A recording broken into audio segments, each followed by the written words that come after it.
नमस्कार, मैं हूं आपके साथ अमन शो और आप देख रहे हैं केकेडी न्यूज। नजर आते हैं इस बात की कुछ बड़ी खबरों की तरफ। भाजपा ने एमएलसी चुनाव के लिए अपने 30 प्रत्याशियों की सूची जारी कर दी है। बता दें कि रायबरेली से दिनेश प्रताप सिंह को भाजपा ने प्रत्याशी बनाया है। वहीं गोरखपुर महाराजगंज से सीपी चंद्र, जबकि बलिया से रविशंकर सिंह पप्पू को बीजेपी ने प्रत्याशी बनाया है। पहले चरण के लिए 30 प्रत्याशियों के नाम घोषित किए गए हैं। बता दें कि पहले चरण के लिए 21 मार्च तक प्रत्याशियों का नामांकन होगा। बता दें कि यूपी में बुधवार को एमएलसी चुनाव नामांकन की तारीख बढ़ा दी गई है। अब 19 मार्च की जगह 21 मार्च तक प्रत्याशी अपना पर्चा दाखिल कर सकेंगे। 36 सीटों पर होने वाले विधान परिषद चुनावों के लिए नामांकन 15 मार्च से शुरू हुआ है। इन सीटों के लिए 9 अप्रैल को चुनाव होना है और नतीजे 12 अप्रैल को आएंगे। सूबे ने विधानसभा परिषद की कुल 100 सीटें हैं।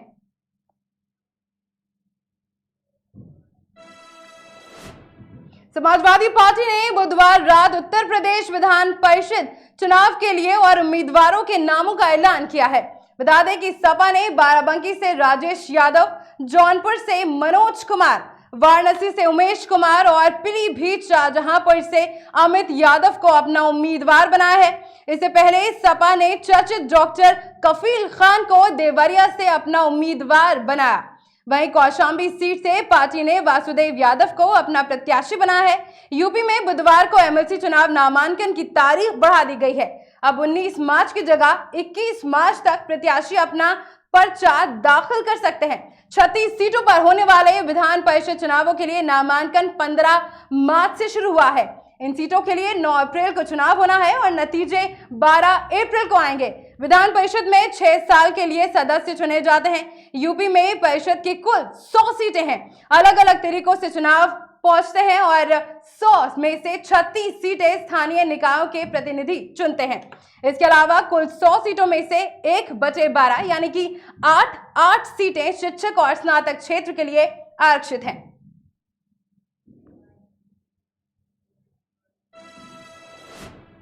उत्तर प्रदेश की सियासत चुनाव नतीजों के बाद भी उथल पुथल नजर आ रही है।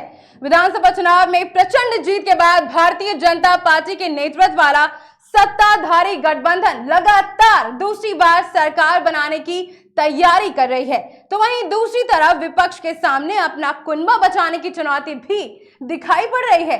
सुहेल देव भारतीय समाज पार्टी के बीजेपी के नेतृत्व वाले गठबंधन में शामिल होने को लेकर आई खबरों ने सूबे का सियासी पारा चढ़ा दिया है। जी हां, ओम प्रकाश राजभर ने अब खुद अपनी पार्टी सुबह सपा के बीजेपी के नेतृत्व वाले गठबंधन में शामिल होने को लेकर आ रही खबरों पर बयान दिया है। जी हां, ओम प्रकाश राजभर ने इस तरह की खबरों को निराधार बताते हुए कहा कि हम समाजवादी पार्टी के साथ हैं।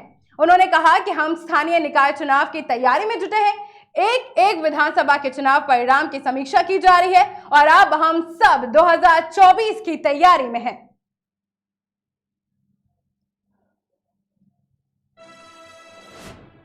उत्तर प्रदेश की नवनिर्वाचित भाजपा सरकार का शपथ ग्रहण समारोह 25 मार्च को होगा। इसमें कांग्रेस की अंतरिम अध्यक्ष सोनिया गांधी ने भी शामिल होने की अटकलें लगाई जा रही हैं। इसी बीच कांग्रेस के वरिष्ठ नेता राशिद दलवी ने शनिवार को कहा कि पार्टी के अंतरिम अध्यक्ष सोनिया गांधी को समारोह में शामिल नहीं होना चाहिए, क्योंकि इससे अल्पसंख्यक समुदाय में गलत संदेश जा सकता है। सूत्रों के मुताबिक विपक्षी दलों से संभावित आमंत्रितों में सोनिया गांधी के अलावा कांग्रेस महासचिव प्रियंका गांधी वाड्रा, समाजवादी पार्टी के संस्थापक मुलायम सिंह यादव, सपा प्रमुख अखिलेश यादव और बहुजन समाज पार्टी के प्रमुख मायावती शामिल हैं। उन्होंने आगे कहा कि न केवल सोनिया गांधी बल्कि राहुल गांधी या प्रियंका गांधी वाड्रा भी आदित्यनाथ के शपथ ग्रहण समारोह में न जाएं। उन्होंने ये कहा कि सीएम आदित्यनाथ ने अपने कार्यकाल के दौरान पिछले सालों में केवल उत्तर प्रदेश में नफरत फैलाई है। उन्होंने 80 बनाम 20 नारों के कारण चुनाव जीता है।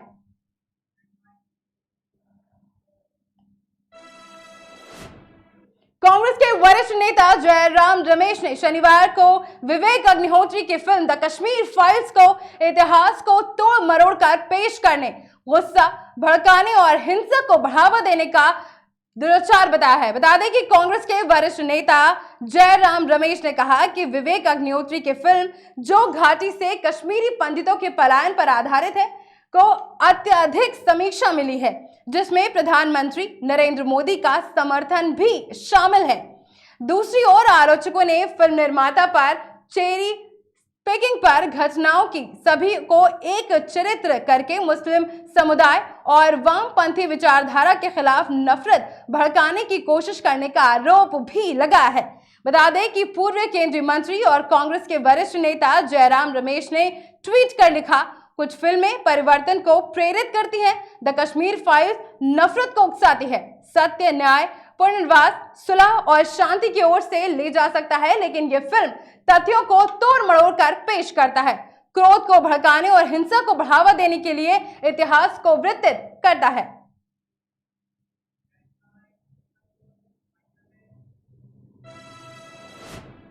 इन खबरों पर फिलहाल बस इतना ही। देश और दुनिया की तमाम खबरों के लिए बने रहे हमारे साथ और देखते रहें केकेडी न्यूज़।